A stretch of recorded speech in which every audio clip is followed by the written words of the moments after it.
همونطور که ابتدای برنامه هم گفتیم، خاک ایران در رام هرمز استان خوزستان امروز پیکر یک ایران دوست رو در بر گرفت.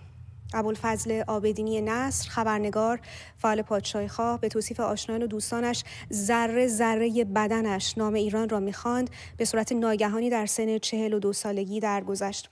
پیکر او با نوای ای ایران به آرامگاه ابدی بدرقه شد.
برادر آقای عابدینی هم در این مراسم یک سخنانی رو ابراز داشتن که بخشی از اون ثبت شده. مشکلات زیادی داره عزیزان. برادر من به کسی ظلم نکرد، هیچ روزگاری به مملکت خیانت نکرد.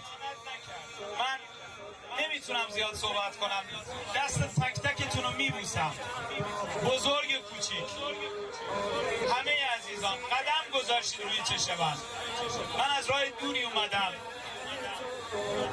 شما صاحب عزایید، ممنونتونم، مخلصانه و صادقانه میگم.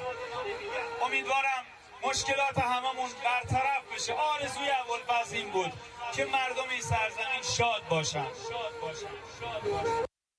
چه جمعیت زیادی هم اومده بودن برای زمانی این جمعیت کثیر قابل توجه میشه که بدونیم که این تصاویر در شرایطی ثبت شده که جو به شدت امنیتی بوده. شمار بسیار زیادی از مأموران در این مراسم حضور داشتن و به صورتی که در کنار یاران ابوالفضل قرار گرفتن تا نتونند تحریکی داشته باشند. آقای عابدینی 4 روز پیش از درگذشت در صفحه اکس خودش نوشته بود: به یاری مردم بزرگ ایران بساط حکومت ظلم و فساد رو امسال برمیاندازیم و ایران رو آزاد خواهیم کرد. نوروز پیروز، جاوید شاه، پاینده ایران.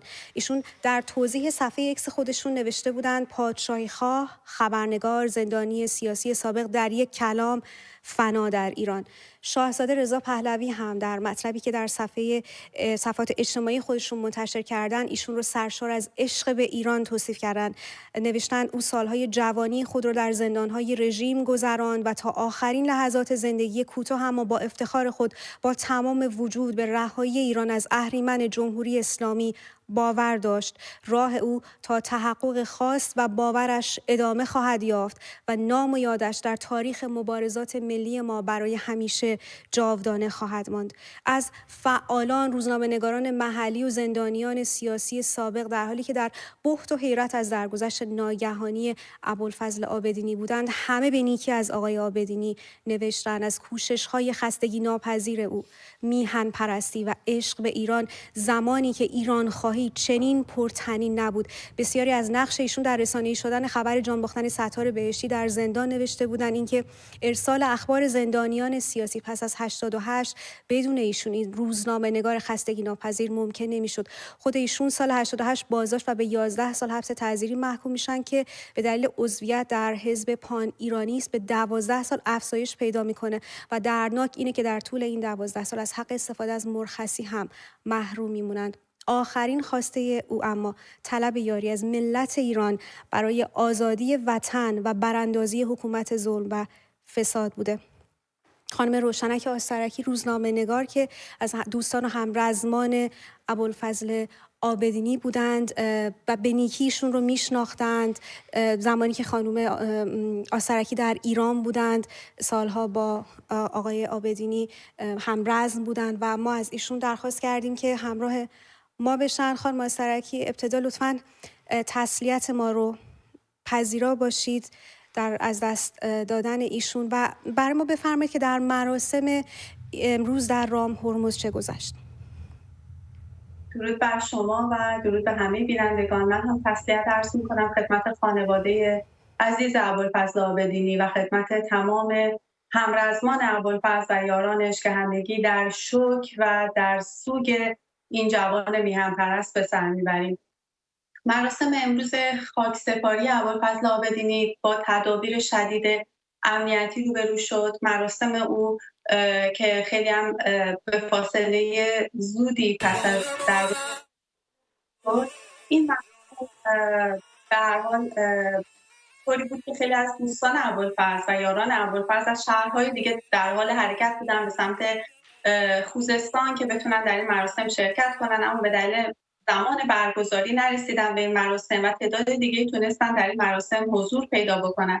یاران ابوالفضل با وجود حضور گسترده ماموران امنیتی که واقعا خودشون میگفتن به ازای هر کدوم از ما یک مامور امنیتی هم اونجا حضور داشت و به شدت جو این مراسم رو می‌خواستن کنترل کنن، ولی با مقاومت و پایداری یاران ابوالفضل سرود ایران در این مراسم به طور کامل پخش شد.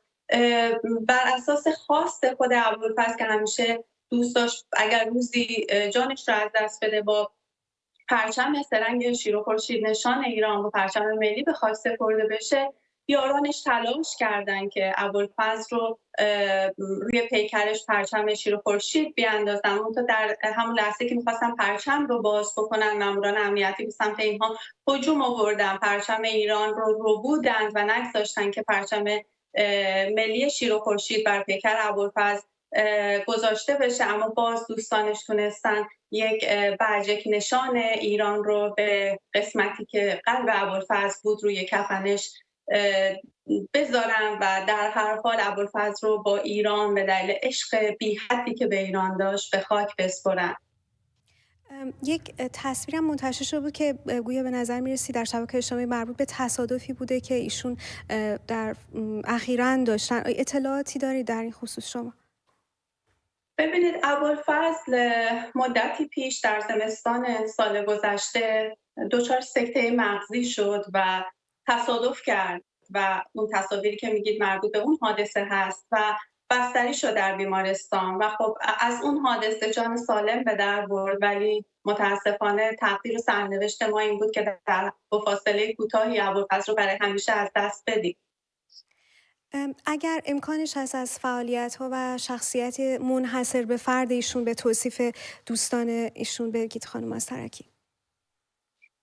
ابوالفضل آبدینی در یک کلام یک جوان ایرانی میهن‌پرست بود که واقعا برای ایران زندگی می‌کرد و برای ایران نفس می‌کشید. ابوالفضل از وقتی سن بسیار کمی داشت در ابتدای جوانی با حزب پانیرانیست آشنا شد، فعالیتش رو در حزب پانیرانیست شروع کرد، ولی در کنار اون به عنوان یک روزنامه‌نگار فعالیت می‌کرد، به عنوان یک فعال فرهنگی فعالیت می‌کرد و ابوالفضل نقش بسیار ویژه‌ای داشت در خفقانی که اوایل دهه 80 در ایران در حوزه خبری وجود داشت و ابوالفضل تونست این سانسور خبری و سازماندهی خبری که اتفاق میافتاد رو بشکنه. او با بیباکی تمام در تجمعات کارگران مجتمع کشت و صنعت نیشکر 7 حضور پیدا میکرد، عکس میگرفت، تصویربرداری میکرد و